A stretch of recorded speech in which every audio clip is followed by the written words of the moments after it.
Donc je m'appelle Emmanuel Van Brakel, donc je suis maire de Bouvron depuis le 23 mai dernier.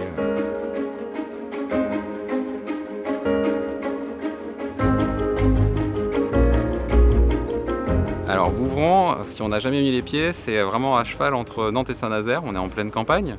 C'est maintenant ce qu'on peut appeler un espace rurbain. Puisqu'il y a beaucoup de rural, mais il y a pour autant une partie qui est urbanisée. C'est une commune qui est attractive, qui se développe. On a vu sa population grandir de plus en plus. On est sur la deuxième couronne nantaise. Donc c'est des typologies de familles qui viennent s'installer, qui n'arrivent pas à trouver forcément de logement sur Nantes ou dans sa périphérie très proche. Mais pour autant, c'est un choix, c'est pas subi. On est une commune qui a été longtemps traversée par la route nationale 171 avec un flux de camions extrêmement important. On a la chance d'avoir pu profiter d'une déviation qui permet effectivement de voir revivre notre bourg. Donc aujourd'hui, nous on est là pour parler de démarche participative, pas uniquement des projets, mais bien de démarche participative.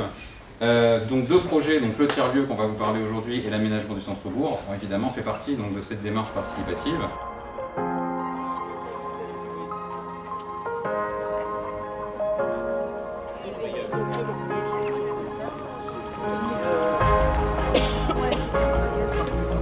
Devant vous, donc l'immeuble d'Atin.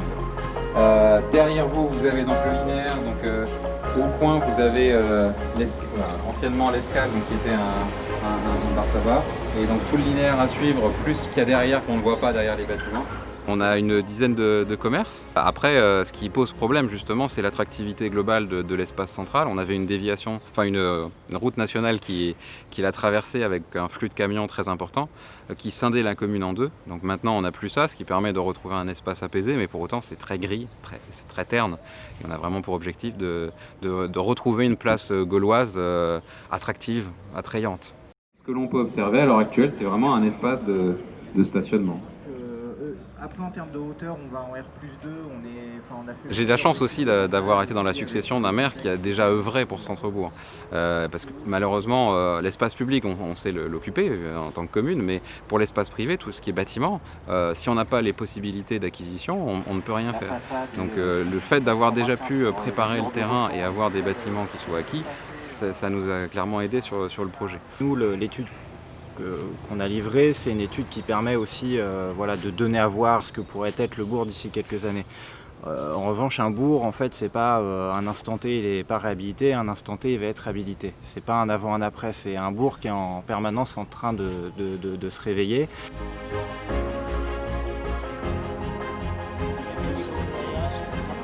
Tout ce que fait la commune, tous les aménagements qualitatifs qu'elle va apporter au bourg vont avoir forcément un effet d'attractivité qui va avoir un effet sur les prix d'immobilier.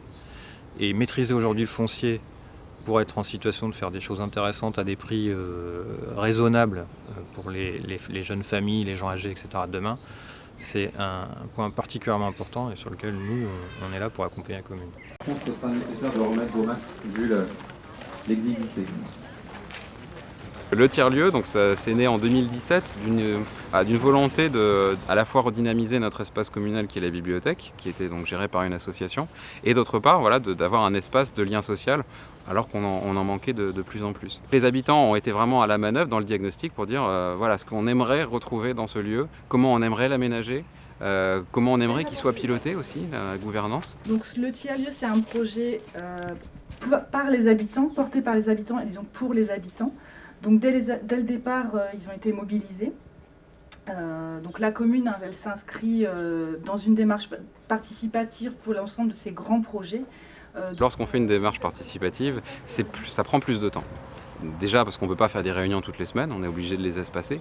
Mais pour autant, ce que je trouve vraiment enrichissant, c'est que ça permet déjà une meilleure prise en compte des habitants, ça c'est sûr, une meilleure, pas acceptation, mais imprégnation du projet, en disant qu'est-ce qu'on peut faire, on a les clés, on peut vraiment participer, on peut vraiment avoir un poids dans la prise de décision. On n'était pas juste dans la démarche diagnostique avec les habitants, on était dans la démarche opérationnelle. Après c'est sûr que ça prend du temps, mais pour avoir un projet qui marche, il vaut parfois mieux prendre un petit peu plus de temps que d'imposer à la population un projet non désiré. Ce que j'aimerais pour Bouvron, c'est un centre-bourg attrayant, bien entendu, développer davantage des mobilités douces sur tout le territoire, en n'oubliant pas les campagnes, puisque c'est pas que le bourg, hein, il faut aussi penser à nos villages et à nos routes vers nos villages. Et on voit qu'il y a du développement cyclable qui se fait de plus en plus.